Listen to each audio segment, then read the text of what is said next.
Assalamualaikum warahmatullahi wabarakatuh. Salam sejahtera, sehat selalu. Jumpa lagi dengan Mangku Zaman. Kali ini kita mau mencoba mereview Keraton Kasepuhan Cirebon secara lengkap.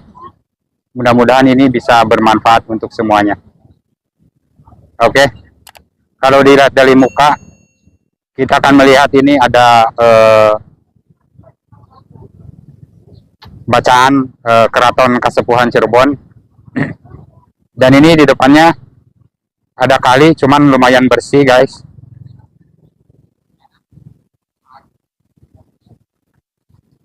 Kalau misalkan kita melihat dari jalan raya di depan keraton, mungkin agak kurang jelas karena di pinggirannya itu banyak pedagang-pedagang, sehingga kita harus masuk lagi ke dalam di samping kali ini, dan dari sini kita bisa melihat bagaimana bentuk muka penampakan daripada Keraton Kasepuhan Cirebon. Oke, bagi siapa saja di seluruh Nusantara, dari Sabang sampai Merauke, kalau mau mengunjungi Keraton Kasepuhan Cirebon, kita akan mencoba masuk melalui pintu masuk yang sudah disediakan.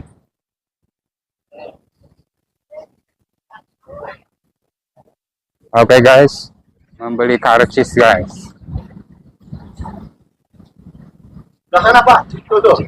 Oh, kan loketnya udah pindah guys. Ternyata sebelah kanan guys. Ini loketnya. Balik Bu. Yang mana tiketnya?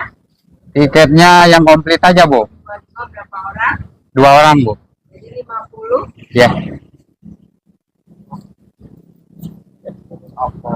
Nah, dari mana Pak? Dari Sindang Laut Bu.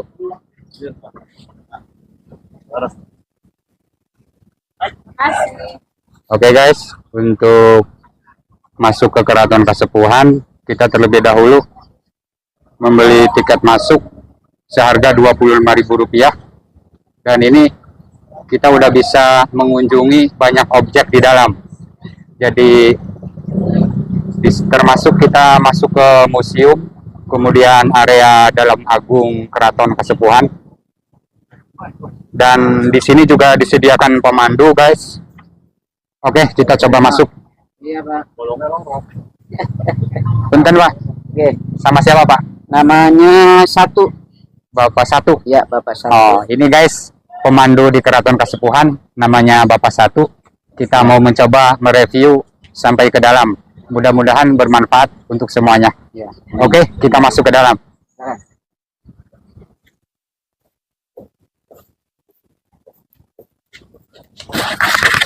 Bapak Satu, punten.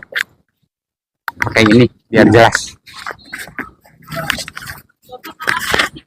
Oh iya.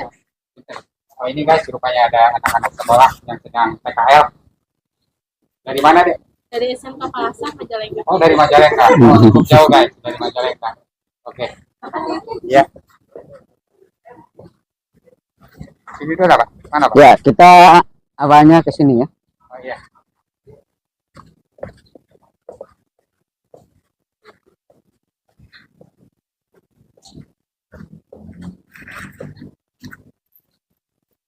Nah. Ya kan, kita naik ke sini. Yang di depan apa Pak? Mana? Meja apa itu? Ya, ini ada meja batu ya, dari kerajaan Kalingga, Oh dari kerajaan Kalingga. Gujarat atau India. Itu yang membawanya Dr. Raffles dari kebangsaan Inggris. Oh iya iya. Ya, yang menemukan bunga bangkai Rafflesia Arnoldi, atau lebih dikenal dengan Gubernur Jenderal Van Java.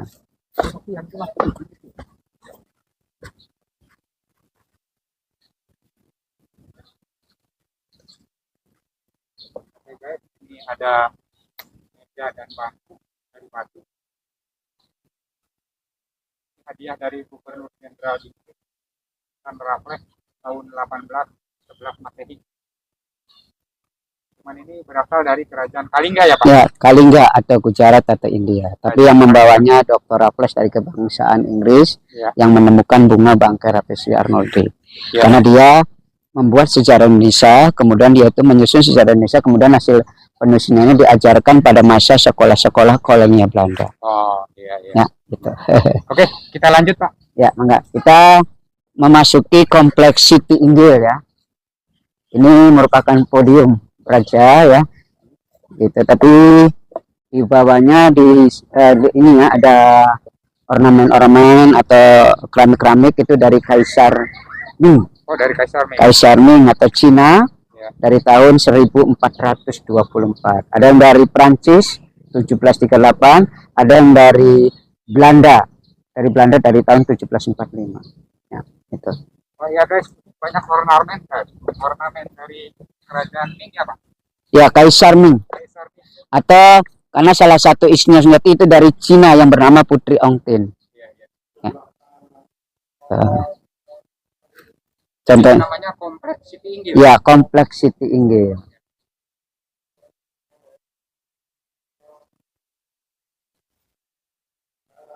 Oke Pak, lanjut.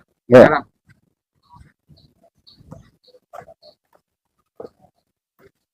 Kita memasuki Kompleks Siti Inggil. Nah. Enggak, silakan duduk dulu.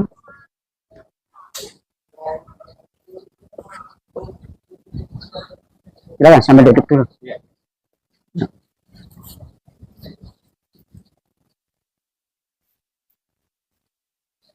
Kita ini memasuki Kompleks Siti Inggil. Ya. Atau sebelumnya ya saya mengucapkan Assalamualaikum warahmatullahi wabarakatuh. Waalaikumsalam warahmatullahi wabarakatuh. Jadi selamat datang di objek bersejarah Keraton Kasepuhan. Mohon maaf, kita hormatin dulu ya, Ya. karena ada azan. Ya. Ya. Kita break dulu sebentar guys. Ini adzan asar. Oke guys. Adzan asar telah selesai. Kita kembali lagi mereview Kompleks Siti Inggil. Silakan Pak Satu. Ya. Menjelaskan. Jadi tadi saya katakan bahwa keraton Islam awalnya Ya. itu dulu dinamakan Keraton Dalem Agung Pakungwati. Keraton Dalem Agung Pakungwati. Pakung, Keraton. ya, Pakung artinya udang. Ya, Pakung. Kalau wati artinya perempuan. Ya. Jadi udang perempuan atau udang wanita. Ya. Keraton Pakungwati ini dibuat pada tahun 1430 Masehi. Itu yang membuatnya putra mahkota atau anaknya Prabu Siliwangi yang nama aslinya Raden Walang Sungsang. Lebih dikenal Pangeran Walang Sungsang atau Pangeran Cakrabuana, nama gelarnya Mbah Kuwu Cirebon. Ya, itu dibuat pada tahun 1430 Masehi, nanti adanya di sebelah timur sana. Ya, gitu. Lalu Pangeran Cakrabuana, mohon maaf, itu menyerahkan tampuk ke pemerintahnya kepada sepupunya. Ya, sekaligus menantu yang bernama Syarif Hidayatullah. Iya, iya. Atau lebih dikenal dengan Sunan Gunung Jati. Kenapa seperti disebutnya sepupunya Pangeran Cakrabuana? Karena Sunan Gunung Jati ini anaknya adiknya Pangeran Cakrabuana yang bernama Nyai Mas Rara Santang. Keponakan berarti ya Pak? Ya, keponakan. Ya. Lalu ya Sunan Gunung Jati juga menikah dengan anaknya Pangeran Cakrabuana yang bernama Ratu Ayu Dewi Pakungwati, yang tadi namanya diabadikan menjadi nama Keraton Dalem Agung Pakungwati, yang artinya udang perempuan tadi. Ya. Lalu Sunan Gunung Jati pada tahun 1479 atau 1478 ya, itu Sunan Gunung Jati diangkat menjadi raja pertama. Ya, itu juga atas persetujuan Dewan Wali Songo, wali 9 orang yang menyebarkan agama Islam di Pulau Jawa. Ya. Lalu Sunan Gunung Jati pada tahun 1529 atau 1529 mengembangkan, memperluas Keraton Pakungwati dari sebelah timur ke sebelah barat daya nanti di dalam sana. Itu pada tahun 1529. Ya, masa keemasannya Sunan Gunung Jati, masyarakatnya sejahtera, ya. Itu Sunan Gunung Jati meninggal pada tahun 1568 dalam usia 120 tahun. meninggalnya Sunan Gunung Jati usianya, ya gitu. Lalu ya pada tahun 1679-nya, ya 1679 itu terjadilah proses sejarah. Artinya apa tuh? Artinya setelah Sumiati meninggal, ya itu terjadilah proses sejarah akibat adu domba Belanda, ya berdirilah Keraton Kanoman. Sehingga banyak keraton di Cirebon. Iya, Keraton Kanoman. Ya, artinya Kanoman artinya yang anom, yang muda. Lalu Keraton Pakungwatinya dirubah dengan nama Keraton Kasepuhan, artinya yang sepuh, yang tua. Terus Kanoman pecah lagi menjadi tiga, yaitu Kasepuhan, Kacerbonan dan Kaprabonan. Jadi Cirebon ini 4 keraton, Kasepuhan, Kanoman, Kacerbonan dan Kaprabonan. Tapi 4 keraton ini 2 kesultanan. Kesultanan Kasepuhan dan Kesultanan Kanoman. Keratonnya ada 4. Iya, ya dulu kalau Kacerbonan ini bukan merupakan kesultanan. Itu dulu untuk kepangeranan atau kepala keluarga. Kalau Kaprabonan sifatnya peguron untuk memperdalam.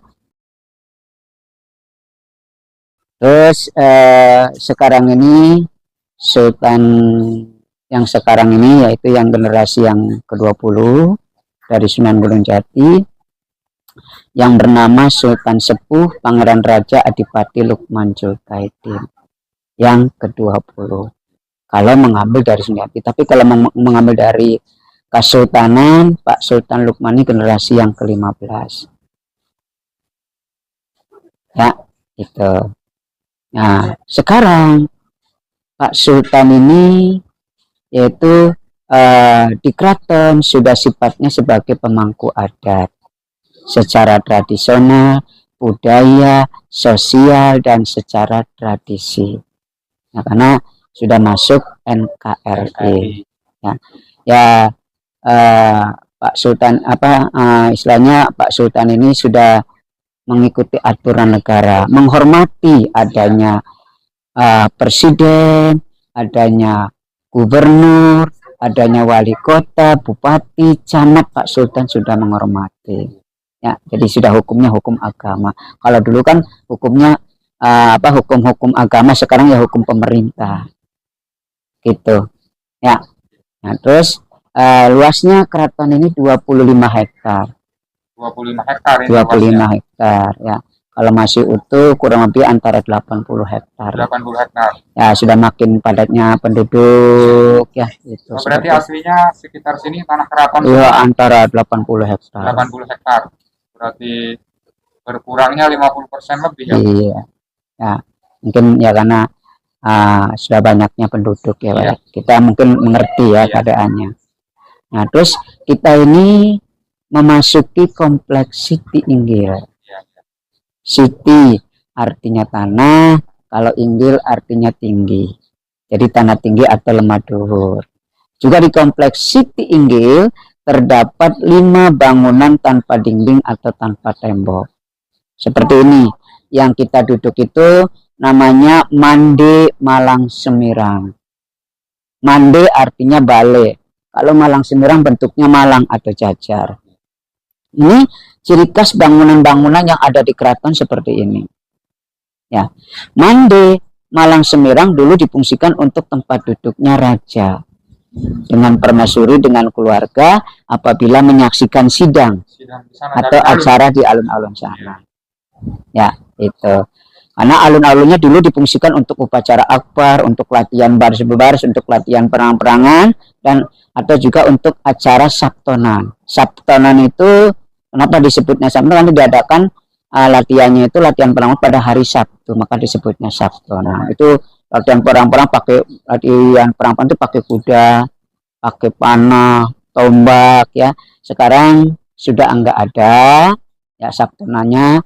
Yang masih ada itu di daerah Kuningan yang sebutnya upacara seren tahun sampai sekarang ya, itu diadakan di sana ya, gitu. Nah terus Mande Malang Semarang ini karena keraton Kasepuhan ini difungsikan untuk tempat duduknya sultan ya, atau untuk penyebaran agama Islam ya, itu mempunyai tiang pokok. Nah itu tiang pokoknya tengah ini ada 6 ya, melambangkan rukun iman yang 6 ya.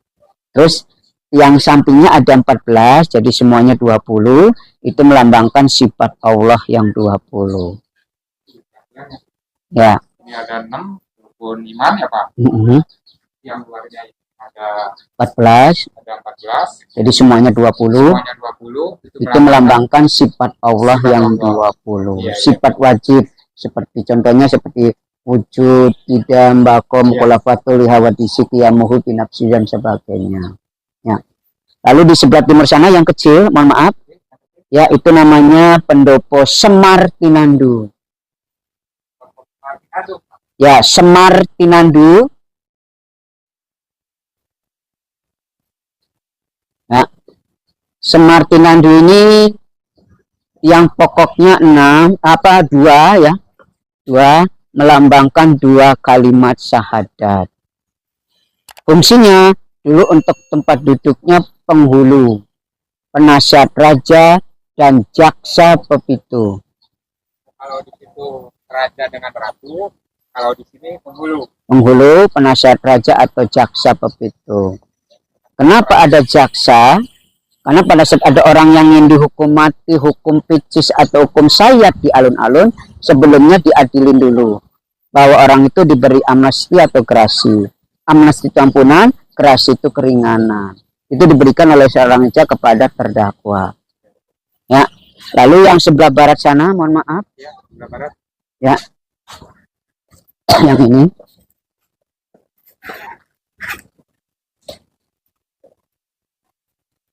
Ini namanya Mande Pandawa 5. Mande Pandawa 5. Ya. Mande Pandawa 5 ini fungsinya untuk tempat duduknya panglima perangnya atau pengawal raja. Nah, dulu panglima perangnya itu bernama Fatahila atau Pangeran Jayakarta. Raden Fatahila. Ya, yang menumpas Portugis di Sunda Kelapa tahun 1527.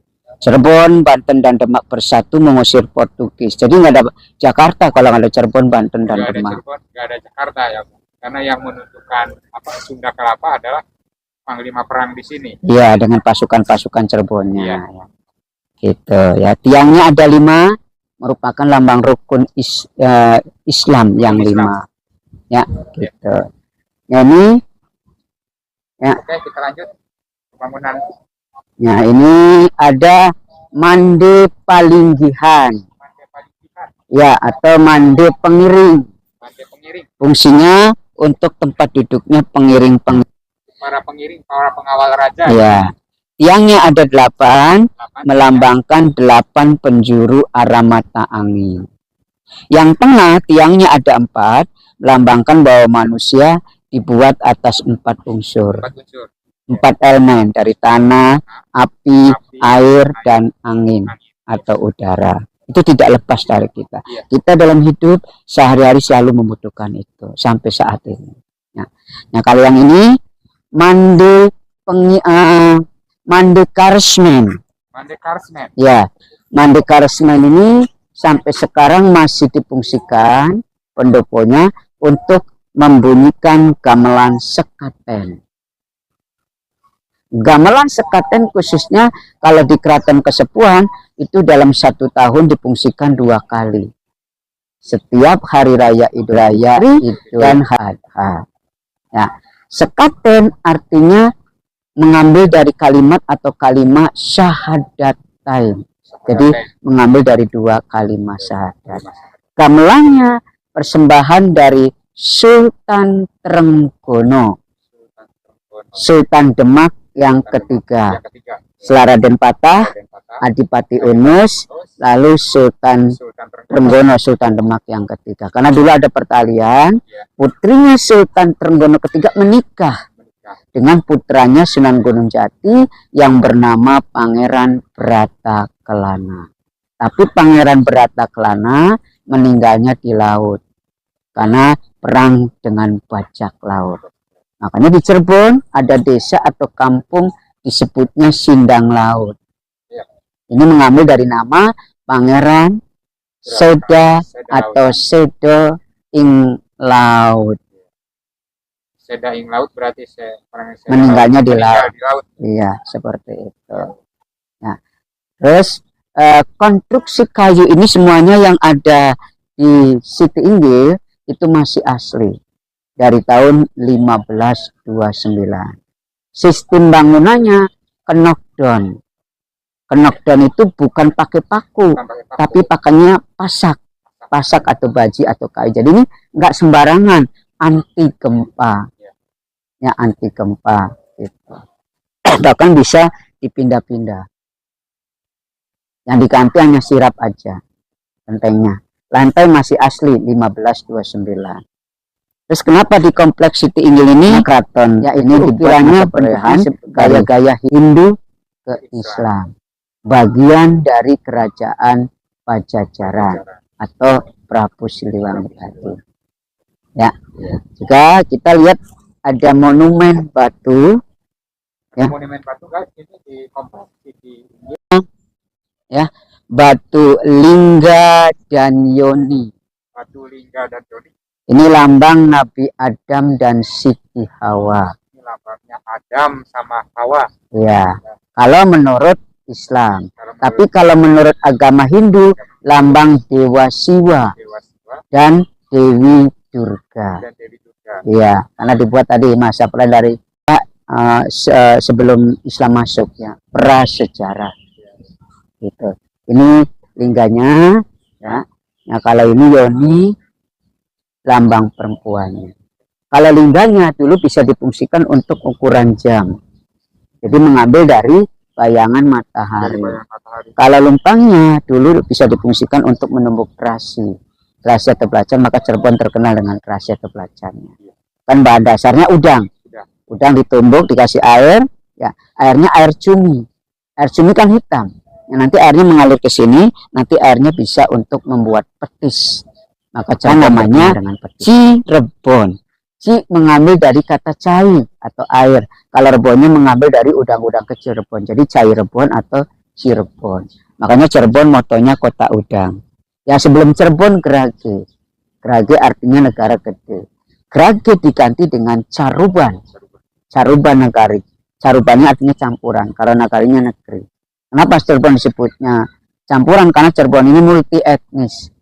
Ya asalnya pedagang-pedagang dari Tiongkok, Gujarat, ya, atau India, Prancis, Inggris, Belanda, ya, mereka masuk mencari rempah-rempah. Nah bahkan Cirebon itu sampai Tegal, Brebes, Selawi, ya, Lampung, Jakarta, Banten, gitu. Ya, jadi ini nggak sembarangan koleksi benda prasejarah. Ya. Yuk, enggak kita ke sini. Bangunan-bangunannya semua masih asli dan semua mengandung filosofi kehidupan dari mulai unsur kehidupan, air, tanah, angin, api sampai dengan masuk peralihan Islam itu melambangkan 2 kalimat syahadat, rukun Islam, rukun iman gitu. Jadi semuanya ini mengandung filosofi yang sangat tinggi guys. Gitu. Jadi silakan kepada siapa saja seluruh Nusantara yang mau mengunjungi Keraton Kasepuhan. Di sini semua masih asli dan ada bangunan di pinggir yang masih dipakai sampai sekarang untuk kesenian. Oke, Pak Satu, kita masuk ke dalam. Ya, Kita silakan. review selanjutnya.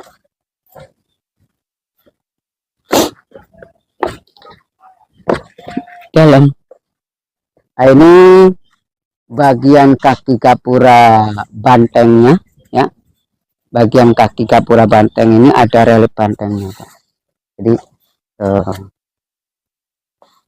Oh iya, iya, maka disebutnya gapura banteng. Gapura Banteng, guys. Karena ada relief bantengnya. Banteng. Ya, ini melambangkan kekuatan atau keberanian aparatur negara. Ya, ini ada tahun Candra Sangkalanya, tahun pembuatannya, ya, atau tahun sakanya. Dengan 1, Uta sama dengan 5, Inata sama dengan 4, bantengnya sama dengan 1451. Ini tahun Hijriah. Ya, ditambah tahun Saka, tahun patokan itu 78. Nah, nanti hitungannya dibalik. 1541 ditambah 78. Jadi bahwa Keraton Kasepuhan Kompleks Siti Inggil dibuat tahun sekian. 1529 Masehi. Ya, gitu. Yo, mangga kita ke sini, Mas. Oke, guys. Ternyata kompleks Banteng. Gapura Banteng. Gapura Banteng melambangkan kekuatan aparatur negara. Iya. Ya, Kita kita masuk sini. ke sini. Ini ada bangunan lagi, guys. Tahu bangunan apa? Ya, Ternyata ini pendopo pengada. ya. Juga namanya pendopo pengada. Ya. Fungsinya untuk tempat tugasnya 5 aparatur dalam. 5 aparatur dalam. Seperti Demang dalam, Camat dalam, Lurah dalam, Laskar dalam, dan kaum dalam. Tempat tugasnya di sini. Oh, tempat tugasnya di sini. Iya.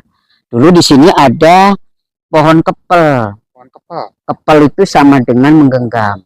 Iya, iya. Nah, jadi kelima orang petugas tadi itu tugasnya itu betul-betul bersatu dalam melaksanakan tugasnya. Sekarang pohon kepelnya roboh dengan pohon beringin. Ya, pohon beringin ini lambang keagungan atau kebesaran. Ya. Terus punten. Karena dulu pintu keluar masuknya dari sana. Ya. Ya, itu. Itu jembatannya namanya Kerteg Pangrawit. Ya, Kerteg Pangrawit. Kerteg itu artinya jembatan. Juga kerteg sama dengan kerenteknya hati, perasaan. Ya, kalau pangrawitnya artinya kecil, baik, halus dan lurus. Jadi maksudnya apabila ada tamu umum, tamu kenegaraan yang memasuki keraton ini mempunyai tujuan dengan kerentek hati yang baik, yang halus dan lurus. Ya, terus kita lihat pintu depan sana sama pintu belakang dibuat tidak boleh lurus. Itu ada unsur filosofi Cina. Filosofi Cina. Feng Shui. Feng Shui. Ya, maksudnya? Ya, jadi pintu depan sama pintu belakang dibuat tidak boleh lurus. Jadi kalau lurus boros. Rezeki gampang masuk, tapi gampang keluarnya. Ya, tapi kalau Feng Shui miring, rezeki gampang masuk, nanti keluarnya sedikit susah. Jadi nanti kita ini hidupnya hemat, nggak berlebihan. Ya, jadi kita ini kalau membuat pintu itu jangan sampai tusuk sate. Sebab kalau rumah tusuk sate lurus, nanti takutnya keluarga kita banyak permasalahan. Tapi tetap syariat, hakikatnya kita kembalikan kepada Allah. Ya, gitu. Kelihatannya kecil Pak, keraton sih. Tapi di dalam gede, ngantong, kayak gentong. Ya. Ya. Kenapa ada filosofi Cina?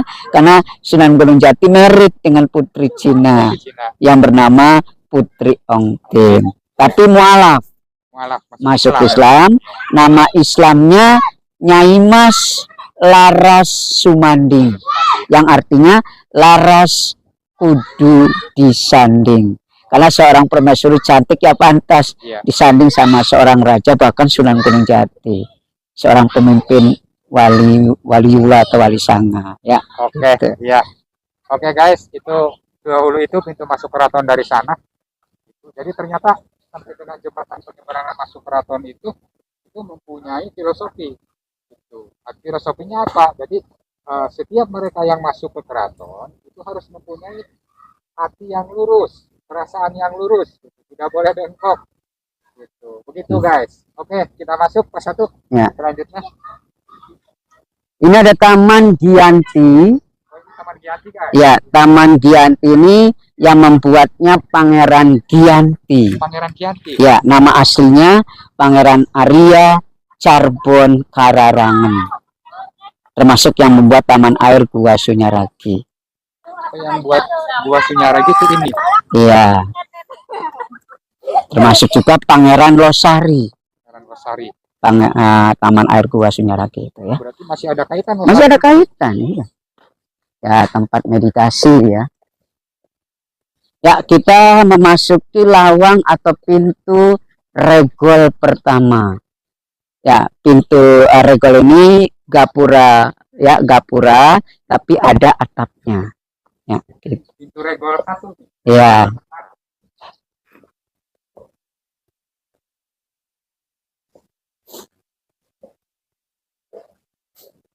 Oke guys, kita masuk pintu regol pertama. Iya, karena pintu regol ini untuk penyaringan pertama ya. Penyaringan pertama. Ya, penyaringan keduanya pintu geledegan. Oh, namanya yang kedua nanti pintu geledegan. Iya, penyaringan keduanya. Ya, kita ini ada di depan museum ini ya, Museum Pusaka, ada pendopo lagi itu Langgar Agung. Langgar Agung. Langgar Agung ini sampai sekarang masih difungsikan untuk musola. Ya, jadi Langgar Agung ini sampai sekarang masih difungsikan untuk musola juga untuk upacara turunnya panjang jimat atau upacara Maulid Nabi. Untuk pembacaan asrakalan atau asrokolan Alkitab Barjanjinya. Bukan. Jadi arak-arakannya sekitar jam 18 sore atau jam 6. Ya, itu diarak-arak. Lalu masuknya ke sini nantinya. Diarak-araknya sekitar jam 9. Ya, acara panjang jimat atau Maulid Nabi ini. Nah, juga masih difungsikan untuk tempat sholatnya Pak Sultan sekeluarga untuk Idul Fitri dan Idul Adha. Nah, sehari-harinya untuk warga atau perkampungan Magersari, ya, terus masyarakat sekitarnya, dan untuk tamu-tamu agung juga untuk ya tamu-tamu wisata. Ya, itu bisa. Yang mengunjungi keraton Kasepuhan dan mau beribadah, sholat, kita bisa sholat di tempat ini. Namanya Langgar Agung. Oke, guys. Langgar Agung, guys. Langgar Agung. Bagian dalamnya. Dan ya, masih difungsikan sampai sekarang untuk upacara keraton, panjang jimat, ataupun untuk sholat keluarga keraton, bahkan bagi kita pengunjung juga kita bisa sholat di tempat ini. Dan ini dinamakan Langgar Agung. Tempatnya nyaman guys. Barangkali mau masuk? Oke, masuk. Misalnya. Oke guys, kita masuk di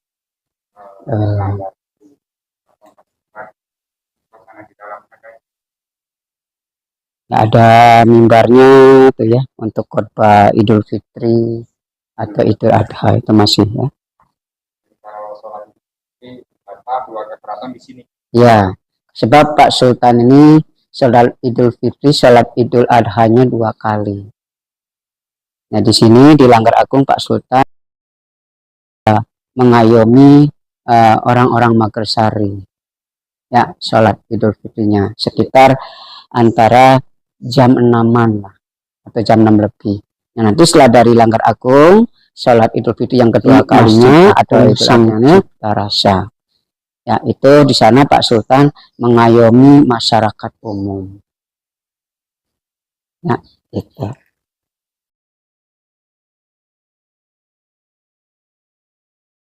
Kendinya di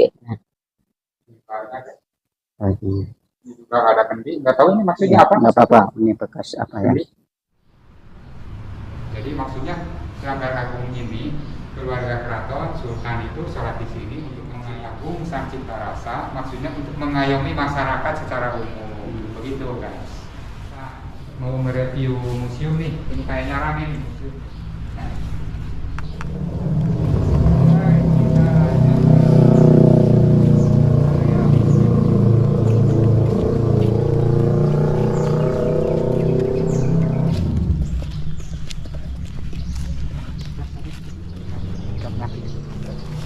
Kita cek dulu tiketnya guys. Jadi untuk museum ini tiketnya terpisah guys.